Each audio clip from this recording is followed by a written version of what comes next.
നമ്മൾ ഒറ്റയ്ക്കിരുന്ന് ബിസി അല്ലാതെ വല്ല ജോലിയും ചെയ്തിരിക്കുന്ന സമയത്തായിരിക്കും നമ്മുടെ ഭൂതവും ഭാവിയും വർത്തമാനവും ഒക്കെ ക്ഷണിക്കപ്പെടാതെ കയറി വരുന്നത്.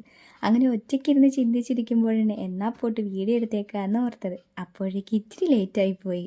പതിവ് പോലെ എണ്ണ ഒഴിക്കുന്നതും കടുക് പൊട്ടിക്കുന്നതും ഒന്നും എടുത്തില്ല. അപ്പോൾ എണ്ണ ഒഴിക്കുന്നു, എണ്ണ ചൂടാകുമ്പോൾ കടുക് പൊട്ടിക്കുന്നു, ഇഞ്ചി വെളുത്തുള്ളി ഇച്ചിരി തേങ്ങാക്കൊത്തും കൂടെ ഞാൻ ചേർത്തായിരുന്നേ. പെരുംജീരകം ചേർത്തിട്ടുണ്ടായിരുന്നു. പിന്നെ കറിവേപ്പില, സവാള, കിഴങ്ങ് ഇതെല്ലാം നല്ലതുപോലെ ഒന്ന് വഴറ്റിയെടുക്കാം. ഇന്ന് രാത്രി ഇവിടെ ചപ്പാത്തിയും കിഴങ്ങ് കറിയാണ്. ഇവിടെ രാത്രി ആർക്കും ചോറ് വേണ്ട. ചപ്പാത്തിയോ പലഹാരങ്ങളോ അങ്ങനെ എന്തെങ്കിലുമൊക്കെ ആയിരിക്കും ഉണ്ടാക്കുന്നത്. ഇപ്പോൾ പൊതുവേ എല്ലാ വീടുകളിലും അങ്ങനെ ആയിരിക്കും എന്ന് തോന്നുന്നു. നമുക്ക് ചോറ് അങ്ങനെ കാർബോഹൈഡ്രേറ്റ് എല്ലാവരും കുറയ്ക്കുമെന്നല്ലേ. ഇവിടെ അങ്ങനെയൊന്നല്ല. അതിൻ്റെ മുന്നേ തന്നെ ആർക്കും ചോറ് അത്ര താല്പര്യമില്ലായിരുന്നു. അങ്ങനെ നമ്മുടെ കറിയിലേക്ക് മുളക് പൊടി, ഗരം മസാല, മഞ്ഞൾപ്പൊടി, ഉപ്പ് എന്നിവയൊക്കെ ചേർത്ത് ഇച്ചിരി വെള്ളം കൂടെ ചേർത്ത് നല്ലപോലെ വഴറ്റി മൂടി വെച്ച് വേവിച്ച് അപ്പോഴേക്കും ഞാൻ ചപ്പാത്തിയും കൂടെ കുഴച്ച് വെച്ചിട്ടുണ്ടായിരുന്നേ. ഇനി നമുക്ക് ചപ്പാത്തി കൂടെ പരത്തിയെടുക്കാം.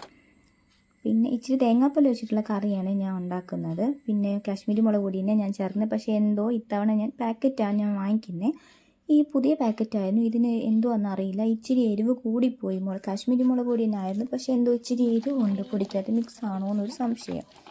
നമ്മളങ്ങനെ കറിക്കകത്തോട്ട് കറി നല്ലതുപോലെ വെള്ളമൊക്കെ വറ്റി വന്നപ്പോഴേക്കും തേങ്ങാപ്പാലും കൂടെ ചേർത്തു നല്ലതുപോലെ ഒന്ന് ഇളക്കിയെടുത്ത്, പിന്നെ തിളപ്പിച്ചില്ല, ഒന്ന് ചൂടാക്കിയെടുത്തിട്ട് അതവിടെ വാങ്ങി വെച്ചു. പിന്നെ ചപ്പാത്തി ചുടാൻ വേണ്ടിയിട്ട് എല്ലാം പഴയ പാത്രങ്ങളാണ്. നമ്മൾ പണ്ട് തൊട്ടേ ചപ്പാത്തി ഉണ്ടാക്കിക്കൊണ്ടിരിക്കുന്നത് ഈ ചട്ടിക്കകത്ത്. അപ്പോൾ അതിൻ്റേതായ പോരായ്മകളൊക്കെ ചട്ടിയിലൊക്കെ കാണും. അതുപോലെ കറി വയ്ക്കുന്ന ചട്ടിയാണെങ്കിലും അങ്ങനെ തന്നെ.